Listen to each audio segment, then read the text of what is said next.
All right, scholars. I'm recording the lecture today for all of our friends at PGC. We'll see if it works and if anybody actually listens. All right, I think we're good to go.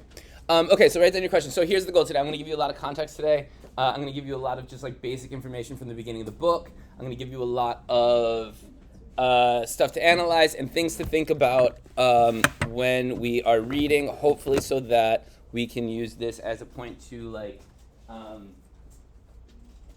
better understand the future parts of the book. At the end of the class, who's the most responsible person here today? Is Jalen here today? She's not, is she? Yeah. All right, so we have to go with the backup most responsible. Who would that be? It's not you, Gerald.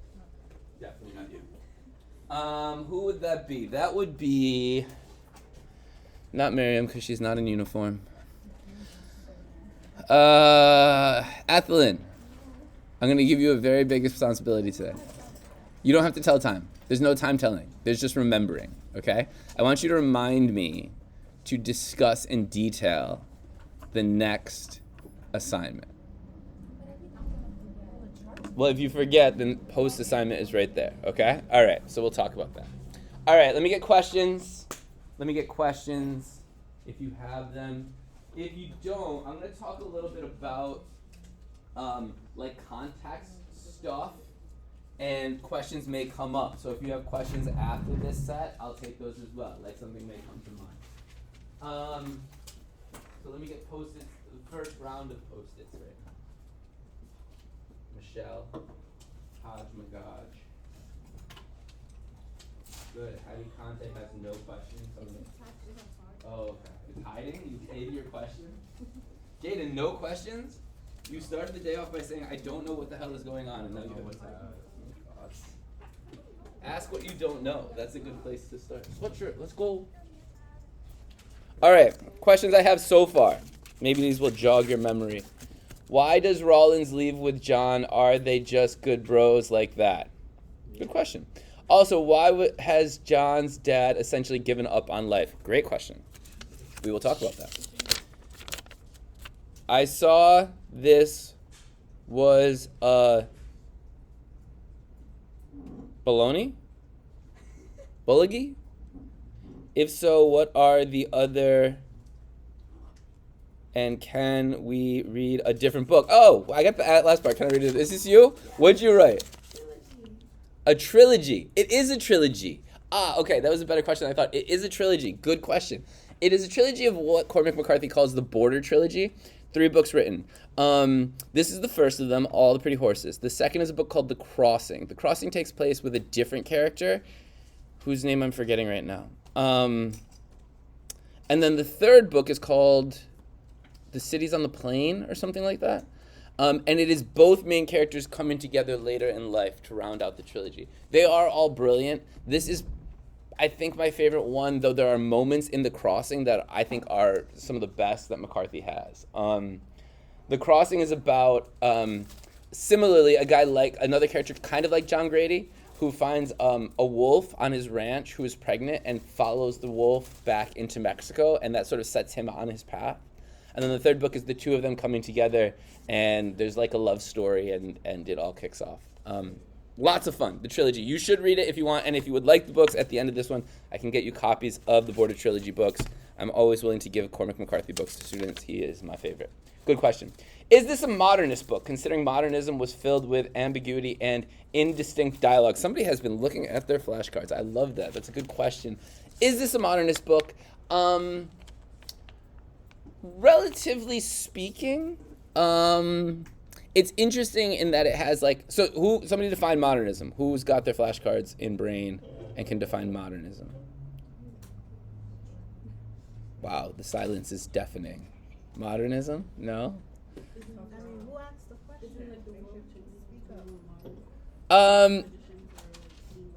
So modernism is like a modernist text would be, I can't use my computer now to look things up, but I'm like, what would be a good example of a modernist text that we read this year? Probably Gadsby would be a modernist text. Yeah, like Gadsby's sort of modernist. It's just kind of like sort of experimenting. I don't know. This isn't really modernist. I wouldn't say so. I think this, this book was written in the time of postmodern text, but it's not a postmodern text. It's just kind of like a classical text. There's not really anything distinguishing it to a literary realm. But we will talk about the thematic ideas of it in a second. When I post this, it's gonna end up on YouTube, and some nerd's probably gonna be like, well, technically, this is a blah, blah, blah, blah. And, my reputation will go down the tubes, but that's okay. We'll talk about that in a second. Great question. I was waiting for somebody to ask. Who asked this question? This is my favorite question. Why doesn't he use quotation marks? 10-year-olds on Wattpad have better than this. This is a great question. It's a great question. Are there any other questions floating right now? All right, so let's address this and some of the other things. Here's our boy Cormac McCarthy, okay? Cormac McCarthy recently passed away 2 years ago. He is considered by many to be one of the great American writers of the 20th century, if not the great of the last 75 years. He grew up he basically lived in Tennessee for a long period of time. He studied at the University of Tennessee. He left to join the Air Force, I believe. When he left the Air Force, he went back to Tennessee, and then he eventually moved to Texas. Around this time in 1981, he wins what's called the MacArthur Grant. The MacArthur Grant is more commonly known as the Genius Grant, the MacArthur Genius Grant. It's given to one person every year who is considered to be a genius and do genius stuff in art. And they give you a chunk of money, and they're basically go be smart, go do smart people things. And so McCarthy took the money, and he moved to Texas. He moved to El Paso, Texas, which is a border town in Texas. And he lived there, and he spent a lot of time traveling through Mexico, and he learned Spanish to be fluent in Spanish so that he could write the book he always wanted to write. He had written 3 books or 4 books to this point. The Orchard's Keeper is one that is was the most popular at the time. But he takes the MacArthur Genius Grant money, he moves to Texas, and he writes Blood Meridian. Blood Meridian is his magnus opus. It's his greatest book. It is a difficult book to read. It is very dense. It is very complicated. It is about this group called the Glanton Gang. The Glanton Gang is... Sorry, I'm going to pull up my notes so that we can leave this projected. The Glanton Gang is a group of people, and it's based on true stories of this group of people who were paid by the American government during westward expansion to kill Native Americans, indigenous people. And they were paid per scalp. So it's a very bloody book, Blood Meridian. And it is brutal. It's also one of his most famous characters is this guy, the Judge. He's an 8-foot bald character who has religious overtones throughout the book. Anyways, Blood Meridian, brilliant book, does not sell well. Sells very poorly. Too complicated. And so McCarthy gets this reputation as a writer's writer. And this happens a lot, where somebody's really good, but people don't want to buy their stuff. So writers will appreciate them, but the public doesn't really care about them, right? So McCarthy's making enough money to do well enough, but he doesn't have any commercial success. And he's not opposed to this. He hates publicity. He hates popularity. He doesn't give interviews. He does not make public appearances. He wants to be left alone. He's hanging out in Texas, and he's basically just let me do my thing. Then he writes this book. Where is my folder? Not assessment. What is this? Sorry. Then he writes this book, All the Pretty Horses, and it goes mega huge. Huge success. National bestseller. Oprah Book Club choice, and he gives 2 interviews. He gives one to Vanity Fair, which is a big magazine, and he goes on Oprah and does an Oprah interview. He actually gives a 3rd interview, which is interesting. I'll talk more about that in a second. So he starts to do some publicity. The book sells like crazy. All of a sudden, Cormac McCarthy's a huge star, right? He finds his success. Later on, he writes other books. No Country for Old Men, that's the book we're reading in ELA 12. Becomes a huge film success that wins the Academy Award when it's turned into the film by the Coen brothers, and he writes The Road, for which he wins the Pulitzer Prize, which is one of the great accomplishments a writer can get, right? Road's brilliant. I gave that to you in the summer. You had the opportunity to read it for extra credit, and I think 3 people did. But you have it, so if you want to read it after this, again, you have that book as well, okay? So, Cormac McCarthy in a nutshell. That's Cormac. Now, here's the key thing, okay? This is the thematic vomit you're going to have this time around, okay? We talked about American Dream. You did the American Dream vomit. We did existentialism. You did existentialist vomit. This is the key, okay? The key in this book is the conflict or the contrast, I'll say, between romanticism and realism, okay? Realism, where's my notes? I want to see my notes. I can't. Okay. I didn't Google Slides. I think I can do this. Okay, romanticism, and I'll post these just so you have them, but it's good to write things down so that you can remember them.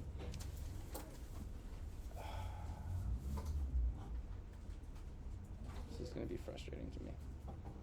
Okay, anyways. Romanticism. So romanticism is a literary movement. And basically what it is it is an idea of things in the past being glorified, being celebrated, being looked at as really important and impressive. And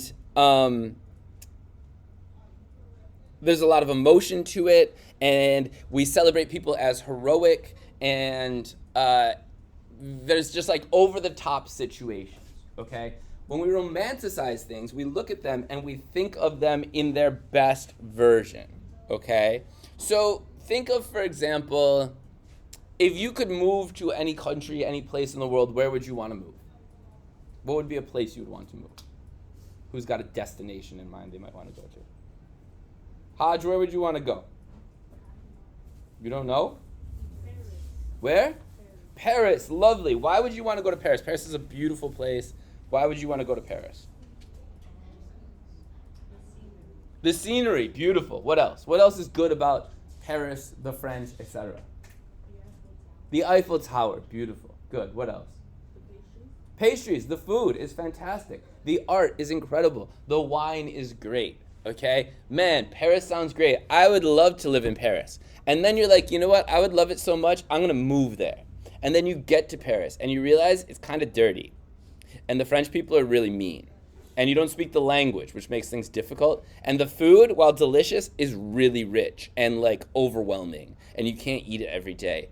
And, there's all these tourists that are coming around all the time and they make your life hell and you can't really get a job. And now you're poor and you're living in a hostel somewhere and your life sucks.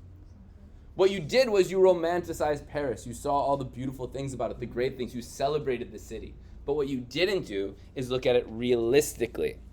And that realism is what we're dealing with on the other side of things. Realism was an artistic movement that looked at the detailed, grittier, uglier, real aspects of life. The goal wasn't to beautify everything.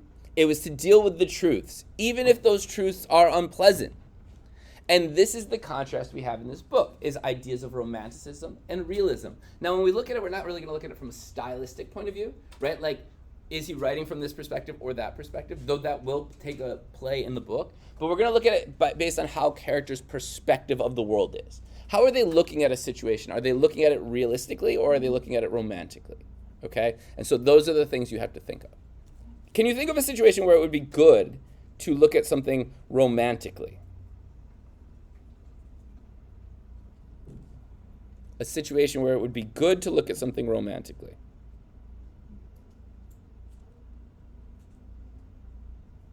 No? Nothing? Yes? Or like when you're like forced into a situation. Okay, if you are forced into a situation. Like those movies where the kid has to pack up and leave all he left behind because his parents want to do something. Okay, understood. Right? If you have to move to another place, it might be good to celebrate something. I mean, there are things that, look, you're going to college soon. Right? It is not a bad idea to start romanticizing the idea of going to college. Get excited about it. Think of all the fun you can have, all the good things that are there. Right? That is not a bad thing. It's not bad to romanticize things. Right? What is bad is when you forget the other side of things, the realistic side. We all know somebody who's like super depressing and kind of awful to be around because they just talk about the ugly truths and the miserable things about life all the time.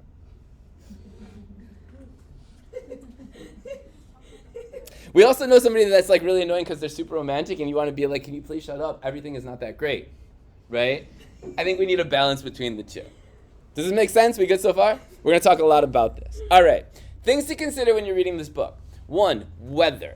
McCarthy does this thing with weather in his books where weather acts kind of like a character itself. The setting in this book is an active participant in the story. It reflects the tone, the mood, the vibe of the story, and it reflects sort of like the events that are happening. We see this in our first chapter already. What is an example of the weather playing a role in the story?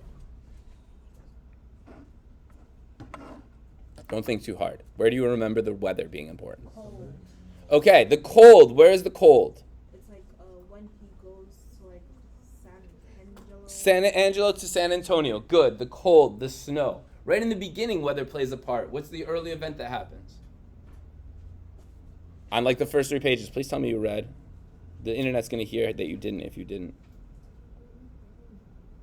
What happens in the beginning of the book? The funeral, thank you. The funeral scene. John Grady's grandfather is being buried, and there's like a crazy storm coming through. It's cold, it's windy, it's gray. Guys, it's not that complicated. Just remember like the big events. We'll talk about the details, okay? It's okay. So the funeral, a lot of storms happening. Similarly, later on, when they go to Mexico, it's kind of beautiful, right? It's clear outside, it's beautiful, it's lovely, like, it's nice. Colors are always important. In this case, it's different than Gatsby a little bit. There are some specific color symbolism things that you'll need to know, red being one of the most important. But in general, it's just, is there color or is there not color, right? If things are gray, they are kind of lifeless. If they are colorful, they're more vibrant and alive. And then there's the punctuation thing, right? McCarthy was asked about this. I told you there was a third interview that he gave, and this is the best of them. The third interview was that McCarthy had a friend who was an English teacher in Santa Fe, close to where he lived eventually, and the teacher said to his students, like, okay, your assignment is to write interview questions for Cormac McCarthy. They were reading this book, and so his students read them, and then one day when they were having a dinner party together, he's like, can I give you these interview questions? Will you answer them? And McCarthy's like, yeah, bet, done. And so he answered interview questions from a high school student, and it's only the third interview he ever gave. One of the things he addresses is punctuation. And he says, in older times, writers filled pages with quotation marks, commas, semicolons, etc., supposedly to help the reader. But there comes a point where, in my opinion, they just mess up the page. I use a few diacritical marks, as few diacritical marks as I can get by with. You'll see apostrophes for possession, but you're not going to see them many other places. Right? Ethlyn and I were talking about this yesterday. Are they necessary or not? Well, like, we're having a conversation. Do you need to know where my commas are when I'm speaking to you? Can you understand what I'm saying without it? Of course. When you're having a conversation with somebody, if Michelle and I are talking, do I have to say, like, Michelle, make sure you do your homework, Nicholas said. No, of course not. You know who's speaking, right? You can follow it. So he uses as few of these as possible because he says, basically, they're not necessary. Now, he's Cormac McCarthy. He won the Pulitzer Prize. You did not, so don't think you can get away with this, okay? You have, yeah, Gerald, I saw the wheels spinning. Good, no more grammar for me. All right, any questions about this so far? We good? Okay. Let's talk, yes, question.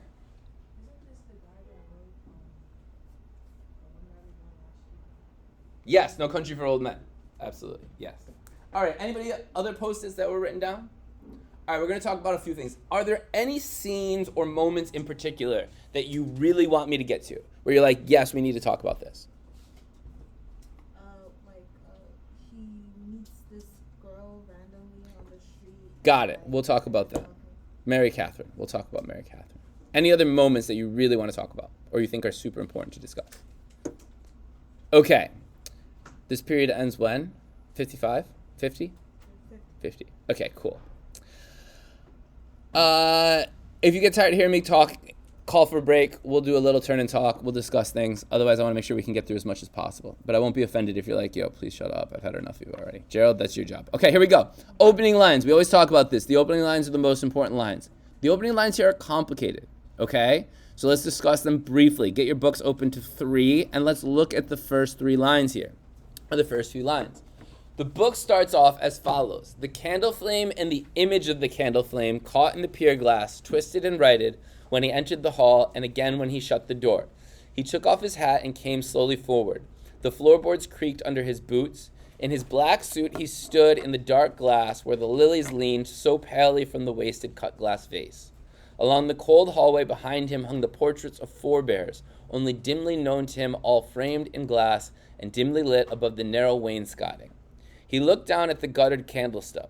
He pressed his thumbprint into a warm wax pooled on the oak veneer. Lastly, he looked at the face so caved and drawn among the folds of funeral cloth, the yellow mustache, the eyelids paper thin, This was not sleeping. That was not sleeping. It was dark outside and cold and no wind. In the distance, a calf bawled. He stood with his hat in his hand. You never combed your hair that way in your life, he said. Okay, what do we notice about these opening pages that you think is significant?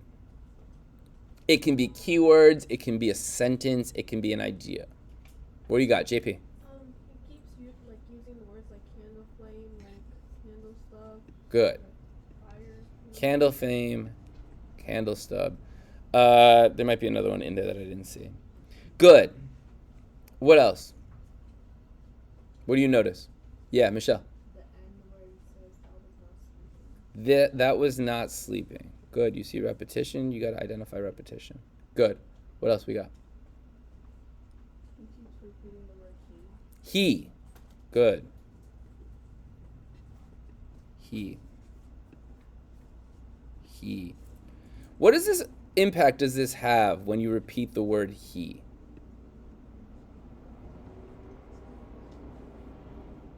He is a pronoun. It's used for what? Right? So we know we're talking about a male figure here. Do we know whom? No. We don't yet, right? So we are introduced to our main character, but we don't know who this main character is just yet. We just know what he's experiencing. And what is it he's experiencing in this moment? A funeral, right? He's looking at his grandfather. He's saying, this is not sleeping, which tells us what about his character?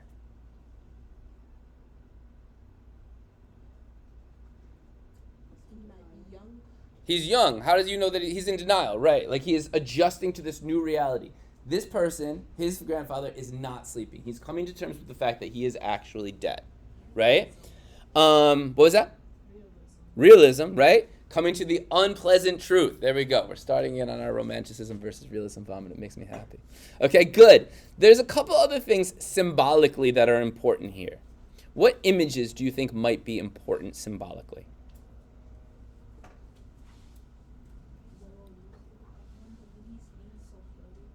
So palely, where is that? Up more at the top. Right here. Down. There. Oh, okay. Lilies. So we have flowers. They are pale. Pale is what kind of color? Good. Colors? Colorless. Good, right? Lack of activity, lack of life. Good. What other images do we have? There's two here that are really important. Think again. We talk about this sometimes. An author starts with a blank page. They put things down. What things do you think they put down for significance?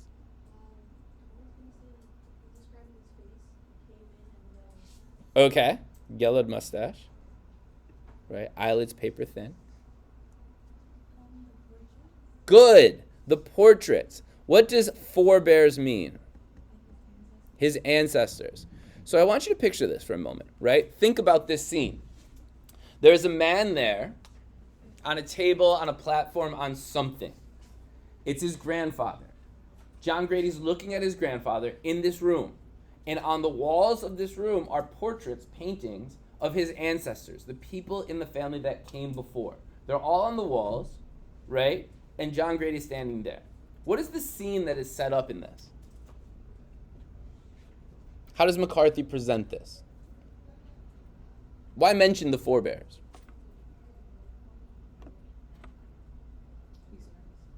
He's next. He's the next in line, right? He is now the sort of like male figure of this family that remains. How do you think he would feel in this moment? Overwhelmed. Right? Think about this. It's almost like he's in the middle of an arena and all these people are looking down around on him. Right? The pressure that he would feel here as the last remaining Grady, Cole, I figure, is significant here. Right? It's almost like his ancestors are looking down on him, watching him, putting the pressure on him to see what he's going to do next. What is the other significant detail, slight detail, small detail?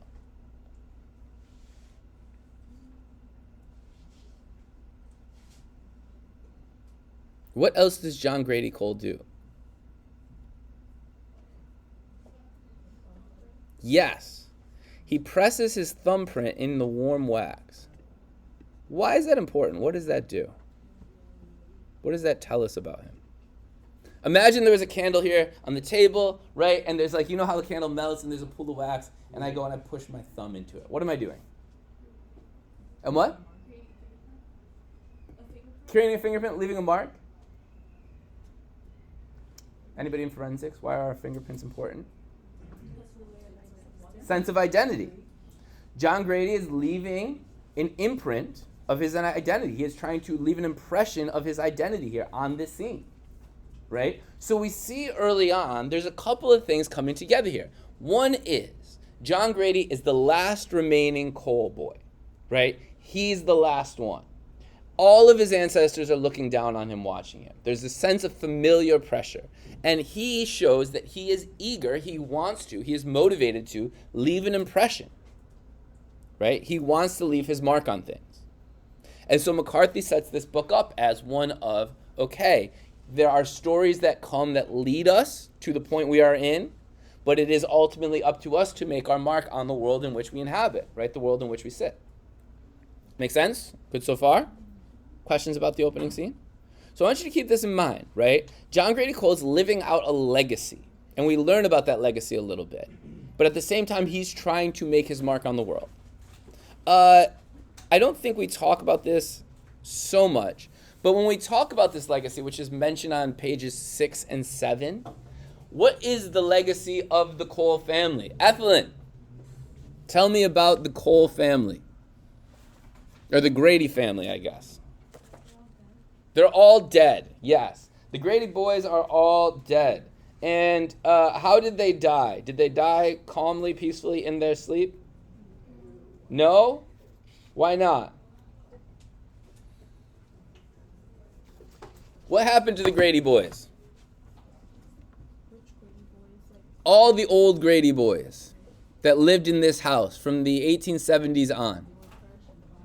They died in fires, and they died in, yeah. His grandfather was the first to die in the house. They were all away. Some of them returned in boxes. Some of them returned in sheets. Some of them were dead by rumor, he says. They don't even know where they were. They died in fires. They died in violent accidents. This is a family history of tragedy. Bloody, violent tragedy. The grandfather is the first one to die relatively peacefully. So we talk about these forebears standing down, looking over him, with this family history at play, right? And in a sense, it is a story of the American West.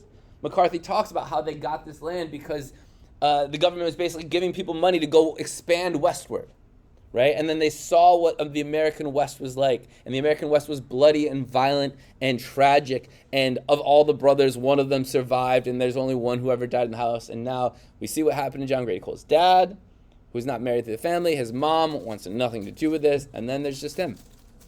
Just John Grady Cole and the whole family legacy. Make sense so far? We good? Okay.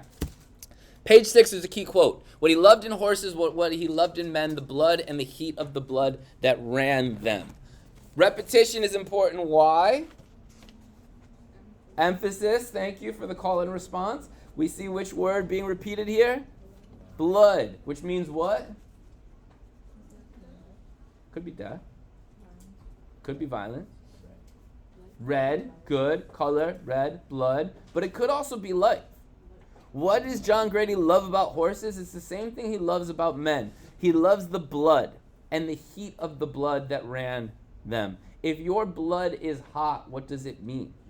You're alive. Are you just sort of alive? No, you're very alive. Right? John Grady loves horses because they have an intensity of life. And he loves that about men too. People. When they are intensely alive, this is what draws them to him. Think of the first chapter. With whom does John Grady Cole struggle to connect the most? His father. What is his father experiencing? Depression, part of it. Mental health issues. What else? Well, not so much the death of his father. It's the mom's dad, though he did feel bad about it. But is John Grady Cole's dad a bastion of health? No, he's dying. Did you catch this? Yeah. He's dying. He's got cancer. Right? That's why he says he's smoking cigarettes. And John Grady's like, probably shouldn't be doing that. And he's like, When I want to know what you think, I'll ask. Not then. Cigarettes were considered good then. Yeah, we were wrong about some things once upon a time. Right? So John Grady Cole appreciates life. He struggles with his dad because he doesn't see any life. His dad's kind of lifeless. Right? But he loves to ride horses. This is his thing. He is a horse person. Right? And he loves the horses. Make sense? Okay. I don't think there's anything else I want to talk about here.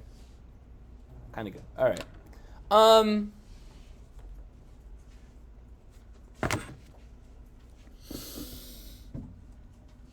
All right. A small moment. Somebody asked about it, so we'll talk about it briefly.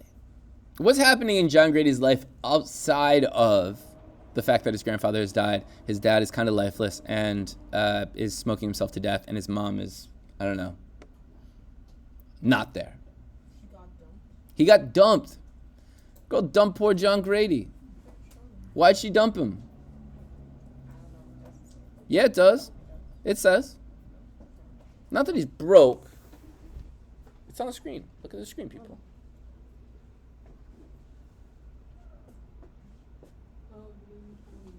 He doesn't own anything. She dumped him for another guy who had a car.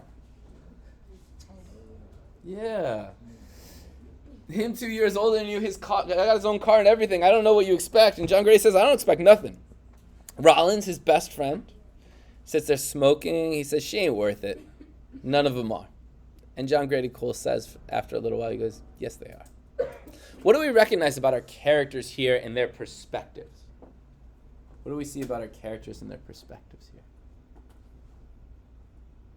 Let's start with John Grady. We'll focus mostly on John Grady. How does John Grady see the world in this passage? There's two things you can pick up about him. What's one? Take the easy one, go. I was gonna say, like, I feel like he's the best in, like, everything. Even though he just got the part with it, and his friend saying, like, women ain't worth it. He's like, maybe they are. Exactly. Right? Like, look, your friend gets broken up with, right? And they've been dating this guy for a long time, and they were all right. Or they've been dating this girl for a long time, and she was all right. And then they break up, and you're like, oh, God, I never liked her anyways. He was really a loser. I don't know why you ever dated him. Right? Like, you can do so much better than her.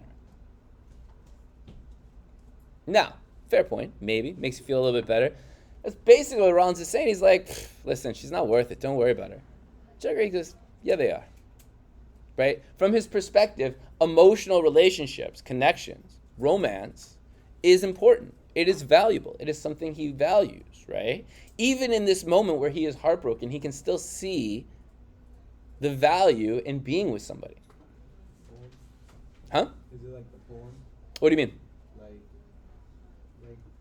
as in, like, he was trying to find, like, the speaker was trying to find, like, the good in, like, the marriage? Yes. Great point, Raul, right? Similar to the poem, Finding and Failing, right? In that, look, he can find the good even when there's bad, right? John Grady can see the value of this.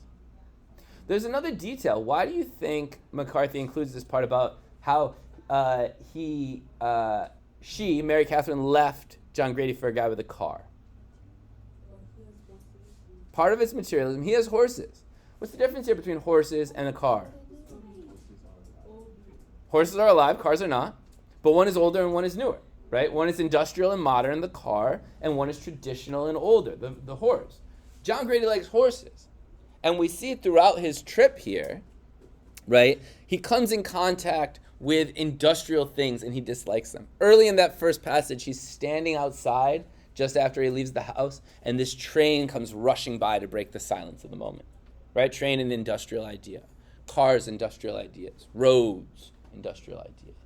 John Grady doesn't want these things. What does he want? He wants a ranch. He wants a horse, right? So there's a conflict that's starting to develop between the industrial and the modern and the traditional. And we know what side John Grady falls on. Good on this? Okay. Moving along. On the topic of the women in John Grady's life, we have one that we haven't talked about so much, which is she. She came down the stairs and stood in the office doorway and turned on the wall switch. He looked at her. What are you doing? She said, sitting. She stood there in her robe for a long time. Then she turned and went back down the hall and up the stairs again. When he heard the door close, he got up. Who is she?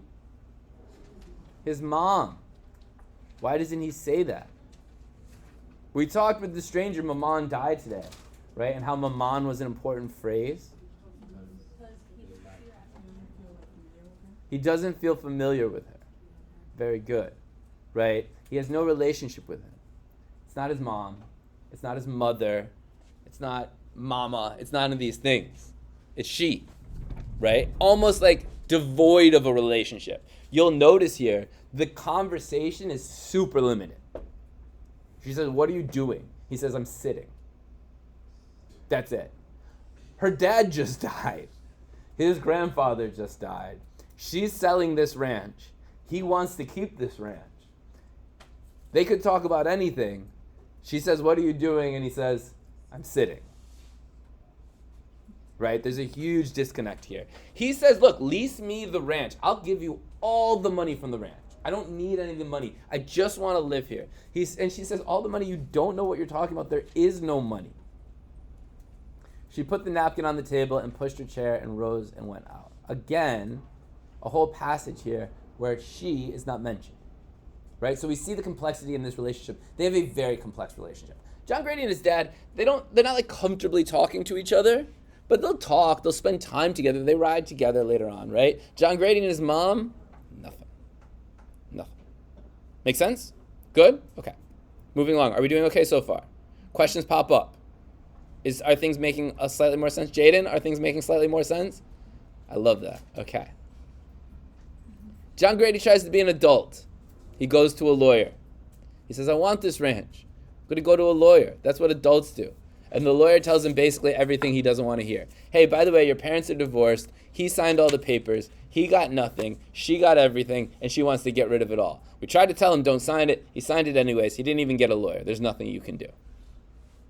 By the way, you should probably be in school. John Grady goes, yeah, I quit. So adulthood, not working out that great for John Grady so far. And the lawyer tells him, son, not everybody thinks that life on a cattle ranch in West Texas is the second best thing to dying and going to heaven. How many of you would want to sign up for life in West Texas on a cattle ranch? What an offer, Gerald. You're going to pass on that one, though? Yeah, me too. Me too. To John Grady, this is the greatest thing he could ever hope for. Right? This is the best life he could ever want. But not everybody else does. What is happening to John Grady thematically in this moment here?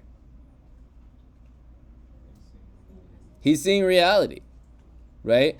John Grady has romanticized ideas of this ranch, of living on this ranch, of raising this ranch, of being a West Texas rancher. He sees everything that's great about this. There's only one really harsh truth that is a problem, and what is that truth? He can't make any money. The ranch is not sustainable, right? That little adult thing of having to pay the bills that he hasn't really considered is very pressing in this moment. You can't own the ranch because the ranch doesn't make any money. You got to sell it. Oops. Right? So reality is starting to hit John Grady here. Reality is starting to come crashing down on John Grady. He wants the ranch. He loves the ranch. But that might not be enough. Capiche? Okay. Kaposh. Let's talk about the weather. I love talking about the weather. All right. So John Grady can't get the ranch. What does he decide to do? This is between pages 19 and 20. John Grady decides to leave and go where? San Antonio. Why is he going to San Antonio? To see his mom. His mom's in San Antonio. Do you know what San Antonio is? San Antonio is not quite the capital, but it is a major city in Texas. A major city in Texas. Is it like a cattle ranch in West Texas? No, it is the polar opposite of a cattle ranch in West Texas. And so John Grady leaves San Angelo, the town he is from, right, to go to San Antonio. And when he leaves, it is gray and a malignant dawn.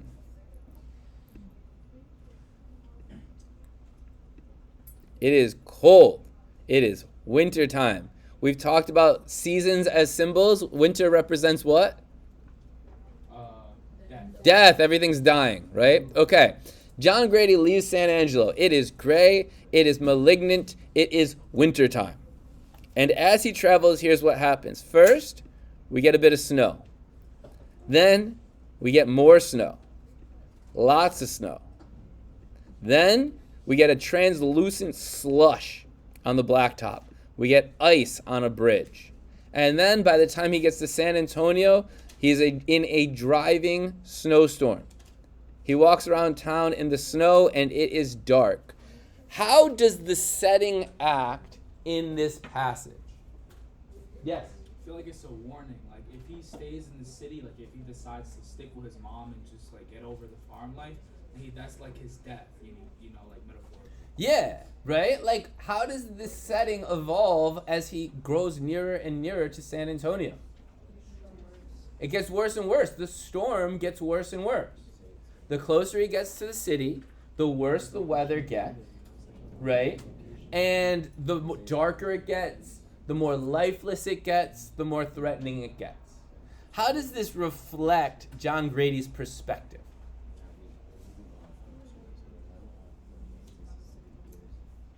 Hattie Conte.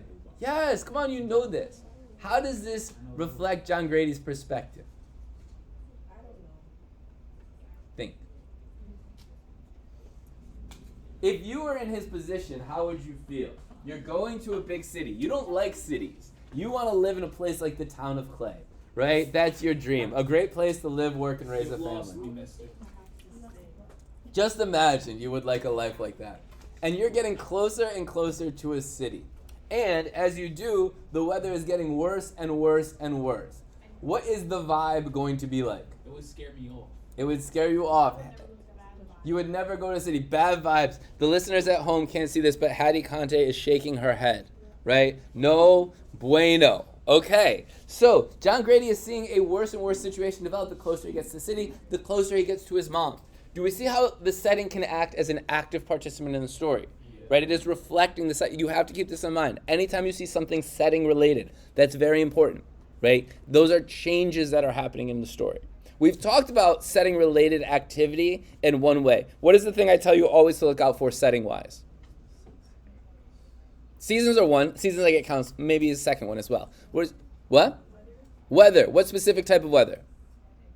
Rain, right? Rain can be one of two things. What is it? Cleansing or foreboding. Cleansing or foreboding. You know what foreboding means? It means something bad's about to happen, right? If it's a gentle rainstorm and you're out in the rain and you're like frolicking in the rain and life is great, is that cleansing or foreboding?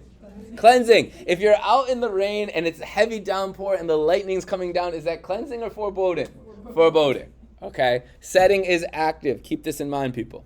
All right? So it starts to snow. It gets darker. The snow is heavier. It turns to ice. This is bad. San Antonio, the closer he gets, the worse it gets. Make sense? Okay. He goes to the play. What happens at the play, by the way? Does he see his mom? Does he talk to his mom? He does not, right? Like there's no connection there. He goes to this play hoping to find some real truth about his life, and he finds nothing really. All he finds is that his mom has moved on. She no longer uses her married name, and she's got some other guy who wears a top hat now. Maybe Abraham Lincoln, I don't know. Meanwhile, John Grady's dressed as a cowboy, smoking a cigarette in the front room, the lobby, and everybody looks at him like a weirdo. Because again, he's in a major city. He's out of place. Yeah. Not then. If you were in a city, you would dress much more. He's like a stranger. You could say he is like a stranger. See what he did there? That was. Okay. John Grady and his dad go riding. They get on their horses and they go riding because this is a happy place. Look, the world for John Grady is changing rapidly and he is uncomfortable with it. He is not happy about it. And so what does he do? He goes to his happy place, which is on a horse. He wants to go riding with his horse. And he goes riding with his dad. His dad, when they're riding, is very thin. He's very frail. He looks lost in his clothes. He's looking around wildly. He's looking at the world he sees as if it had been changed. This is page 23. As if it had been altered. And he is suspect. He is uncomfortable. He is unsure about what he is seeing and that what he is seeing may never be right again. How does his dad feel on horseback? Anxious. How else? How else could we describe his dad?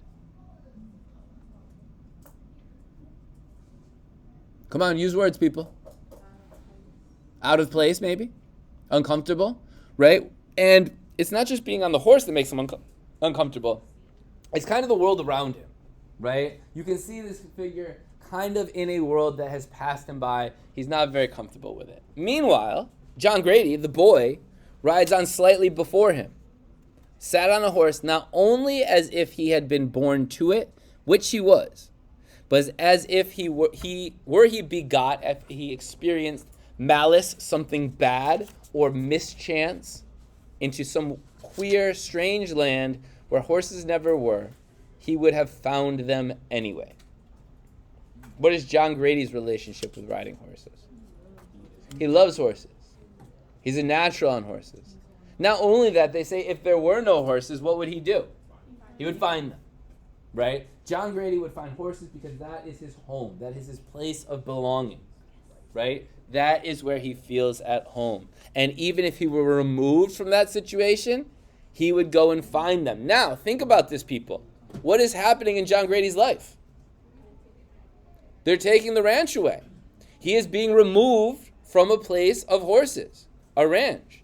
And the author tells us, if this were to happen, what would he do? He would find them. And so our narrative, our story starts to develop a little bit here. Right? What McCarthy is basically foreshadowing is what this story is going to be about, which is finding a journey of belonging, a place where he belongs, a place of horses, right? A place where he can feel at home. And so we have a story developing here of John Grady's on a quest. He's on a quest of belonging, a place for his truth, right? A place where he can be. And it's going to be a changing place, a different place than what he's used to. He's going to have to go and find it. A what? What is a Bildungsroman, Jaden? Very good, a coming of age story. You all know that from your flashcards, right? A Bildungsroman. Now you're like, oh wait, I kind of understand why Nicholas put this weird German word on the flashcards for us. Very good, Jaden. This is a coming of age story. The young John Grady has to go on a journey and grow up. And that journey is going to be one where he looks for his place of belonging. Make sense? We good?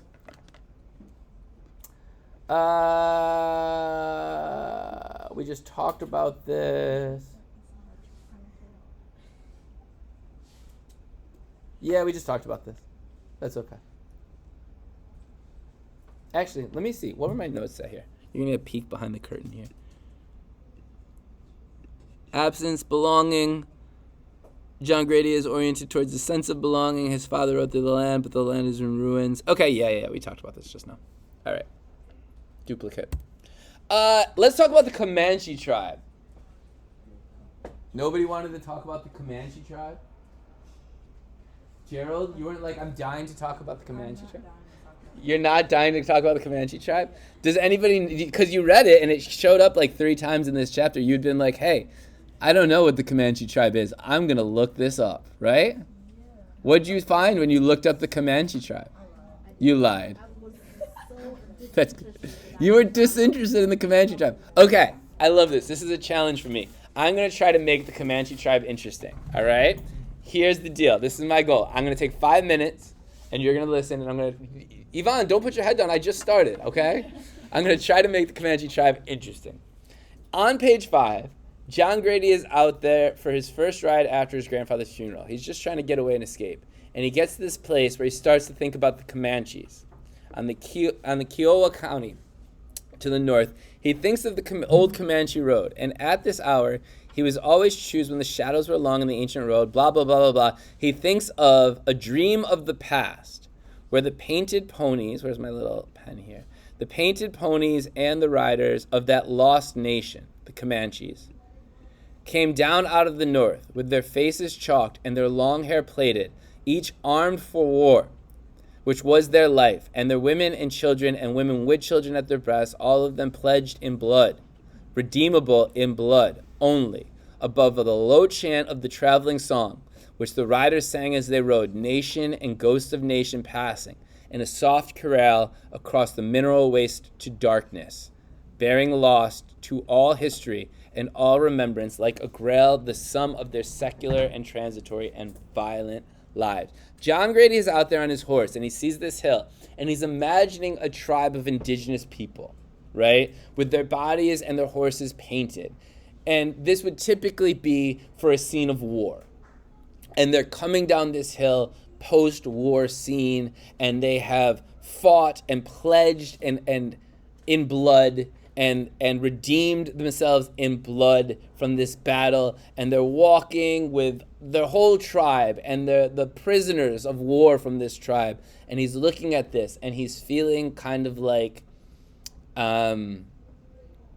this moment of not really celebration but appreciation. Why do you say that, Gerald? Because like. Gerald, for the people at home, didn't hear. She said, moron. Why? No, I said aura. Oh, aura. Sorry, I retract. Aura, even better. Why aura, Gerald?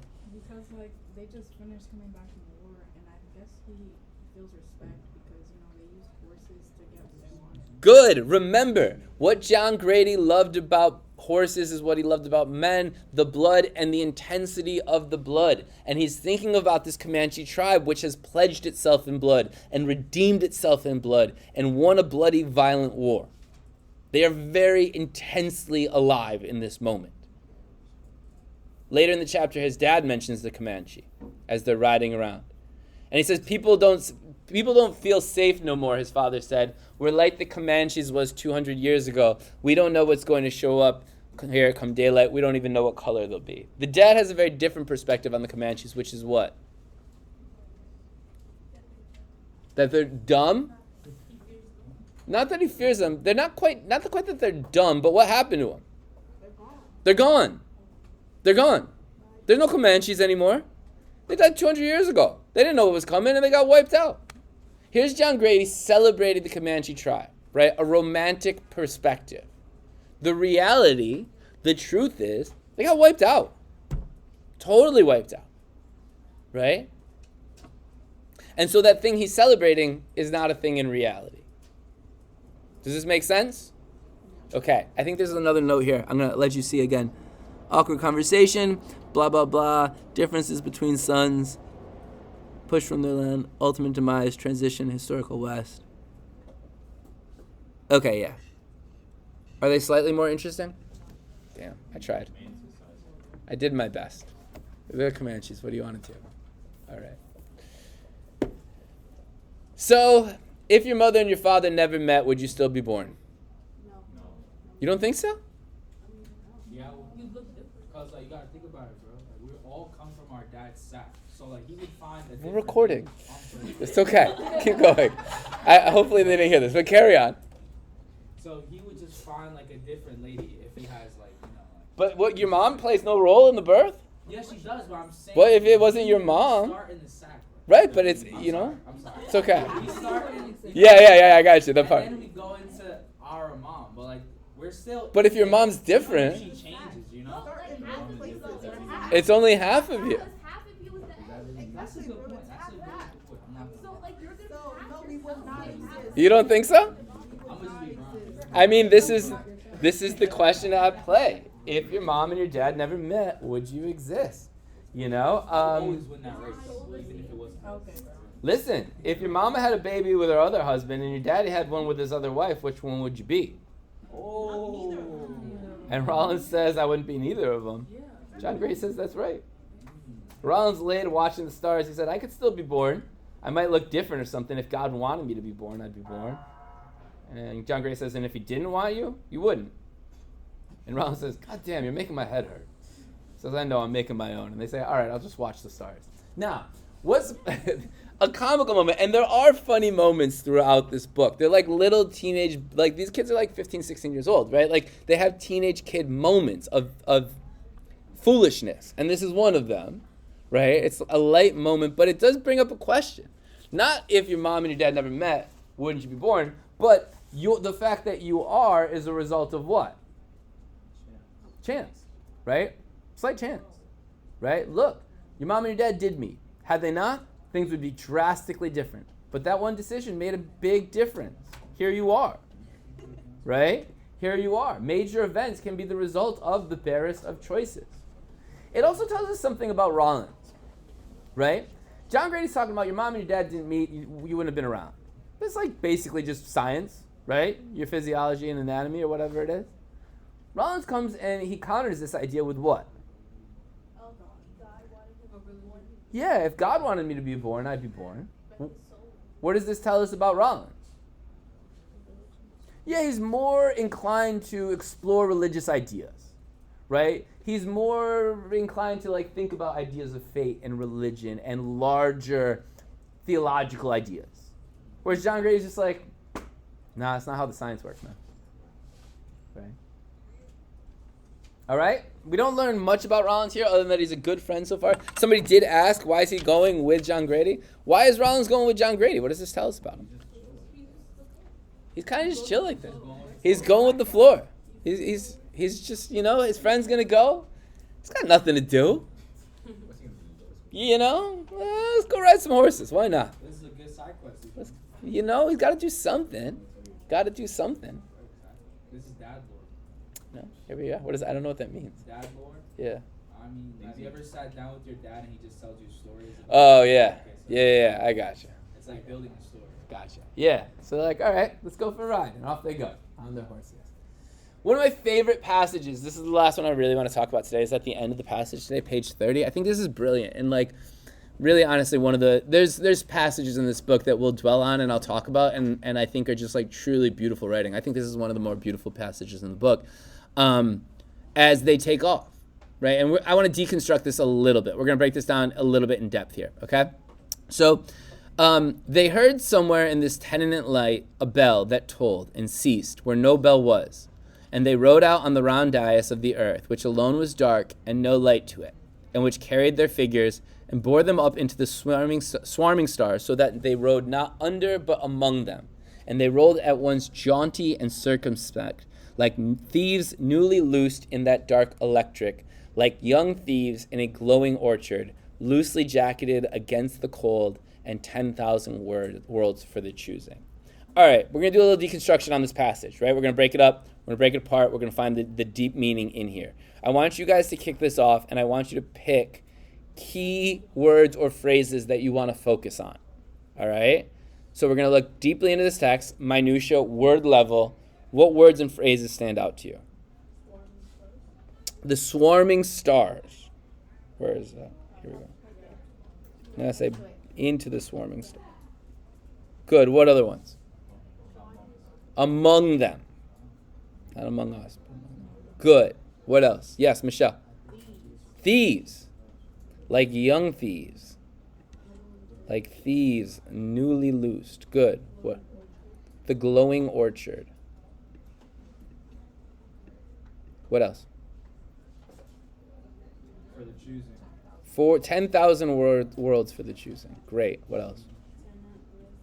A tenantless night. Means there's nobody out there. What else is happening in that tenantless night?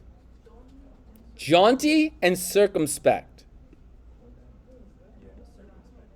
We'll talk about it. Circumspect. What else? They looked at you like that, man. What else?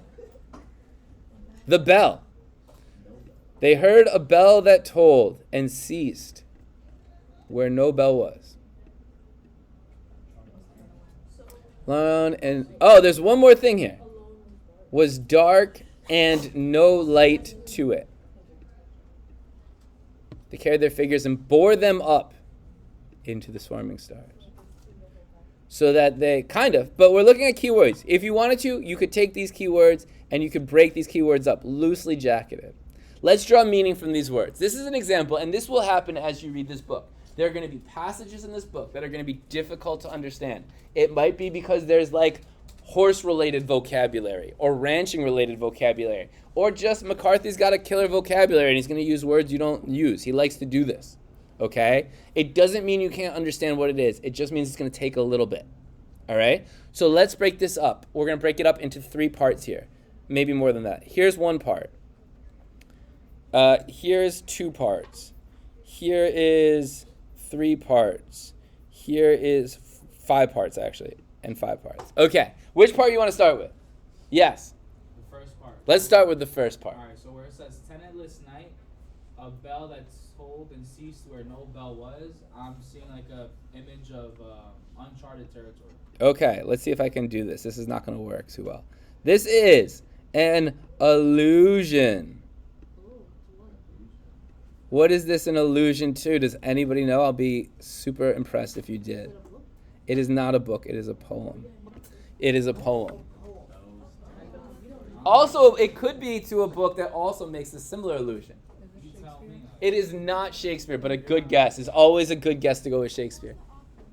The author of the poem is a guy named John Donne. The author of the book is a guy named Ernest Hemingway. We know Ernest Hemingway. We're talking like The Old Man and the Sea. That's not the book. The book Ernest Hemingway wrote is called For Whom the Bell Tolls. It's a book about the Spanish Civil War. That's not the main allusion. Hemingway also makes an allusion to this, to John Donne's poem. John Donne's poem is talking about For Whom the Bell Tolls. This idea is this. In old days, a bell would ring when somebody died. It would notify the people of a town that somebody had died, right? And kind of, yeah, like a church bell, right? And the poem says, he's talking about a bell is ringing, a bell is ringing. Do not ask for whom the bell tolls, it tolls for thee. Now, you did Shakespeare with Miss Sakai. I know you talked about thee. The word thee means what? You. It rings for you. Don's basically saying, don't think about who has died here. Who has died here? It's ringing for you.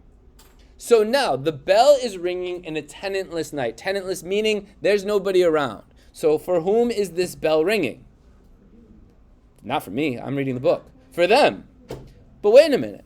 In what way are these characters dying? They're not dying. They're very much alive. Good. Their past selves are gone. As they take off, their past selves in San Angelo, their childhood selves of this West Texas ranch are no longer. They are dead. Which means something new is what they're about to embark on. And what is this new thing? Well, this new thing is them riding out onto a land that is dark and no light to it. Well, what's happening in this passage? It is dark and no light to it. Yvonne's giving me a face. Why? It's locked. Well, I mean, okay, ready? How would you define dark? Unknown. Say it. No. Say, there's no light. If something is dark, there is no light. Very good, Gerald, right? Don't, keep it simple. Now, why would McCarthy, a really, really good writer, say the same thing twice? Could be emphasis. Or, is he saying the same thing twice? No, he's not. He is telling you that there is no light out there, but he's also telling you that it is dark, which means that this does not necessarily mean that there's no light. It could mean something else. What other meaning does the word dark have?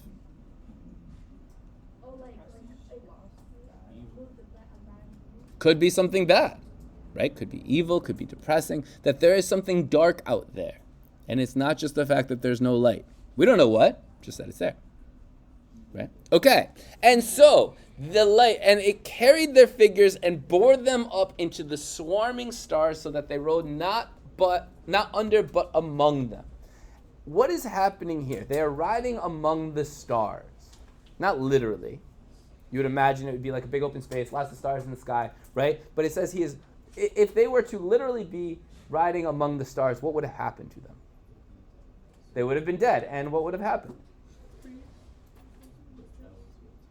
The bell has told they have died, and they were riding on the ground, and now they're riding among the stars, meaning they've done what? Here's our two little riders. They have ascended. When else do people ascend? When they die, and they ascend where? Into heaven. So again, our characters, their old selves have died. They have now ascended into heaven. And for these two boys, what would heaven be? Freedom. What else? Being on horses. Heading to a ranch. They are like, to them, this is what heaven is. They are free, they're on their horses, they're away from all these people that have been making their life hell, like his mom and his dad and his ex-girlfriend, and this town that won't let them have this ranch. And so he's out. He's living the life he's always wanted to live. And how do they ride? They ride jaunty and circumspect, like thieves newly loosed in that dark electric, like young thieves in a glowing orchard, loosely jacketed. Are they thieves? No, they're riding like thieves. Right? So what is happening to them as they begin this journey? What are they doing? Are they just simply riders? Yeah, they're like coming up with a cowboy lore, basically. Right? They're not just riding away from home. No, they're thieves in the night, on the run. Right? And how are they jacketed? Are they all bundled up? Safe and secure. Loosely jacketed. They're careless. They're free. They're a little bit reckless. Not afraid of the cold. They're thieves on the run. How exciting. And they're heading into a world with 10,000 worlds for the choosing. What does that mean? They could go anywhere. They could do anything. The future is theirs. They could pick whatever they want. So we have these characters. Their former selves are dead. They're out there. There's a little bit of darkness in the future, but they're all right with it. Right? They are in their own personal version of heaven, and they're feeling like thieves in the night. They're feeling free, and they're feeling a little bit reckless the way teenagers sometimes do. And they don't need to button up their coat because their mom's not going to check and make sure they do. And they got the whole world to choose from. Anything could happen for them. The world is their oyster. And off they go onto their journey. Thoughts? You like that? Jaunty and circumspect. So, okay, because it's recorded, I want to get this right. I think I wrote these words down. I might not. They are jaunty. Jaunty would be like bouncing around. So if they're riding, they're sort of like a trot, kind of, right? They're not like super. They're like bopping around a bit. Circumspect, I think, means like they are like looking out at the world. Well, let's just look at it. I am. Why didn't you look it up if you don't know? Yvonne. Geraldine. Being cautious, prudent, and carefully considered before acting. So they're riding kind of cautiously, but they're feeling like thieves in the night. Did I give you all of my notes here? Yes. Contradiction, right? Yeah. All right. Overall, it's a relatively safe affair. They have romanticized their narrative. There are endless possibilities of story to be written, and there are a feeling that the evils of the world have been left behind, that there are no evils to be considered.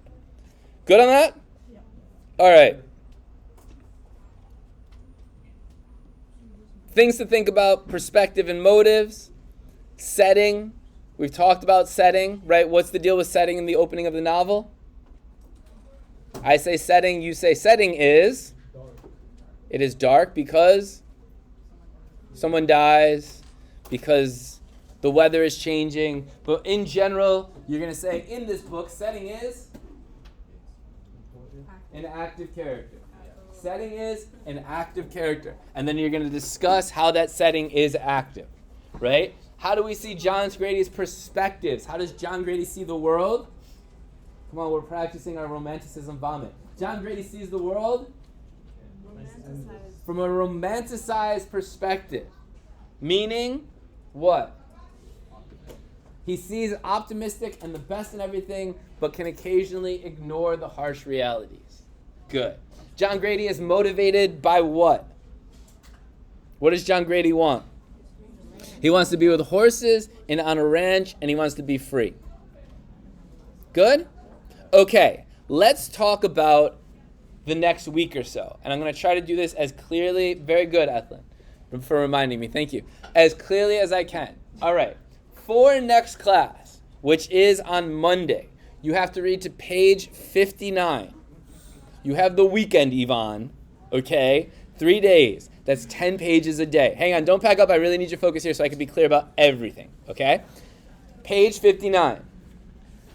I'm going to post the assignment for next class. It's not due for next class. It's the one I would post for next class, right? It is an assignment that is analysis for pages 1 through 59. So this section and the next section. I'm giving you lots of time to work on it. You can work on it as you read 59. You could work on it after you read 59. You could work on it after we discuss pages 30 through 59. That is going to be due next Wednesday.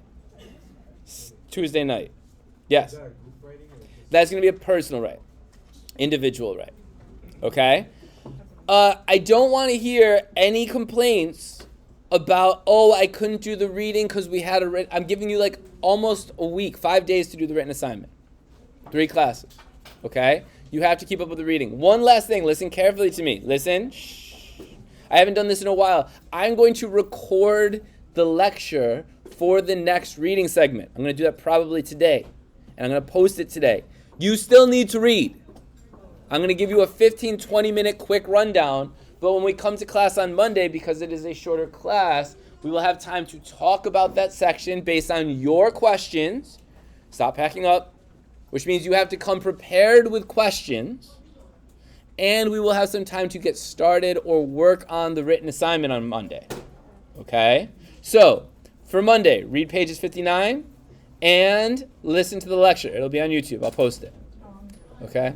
15, 20 minutes. Yeah, we all sub to Robert Nichols. Okay?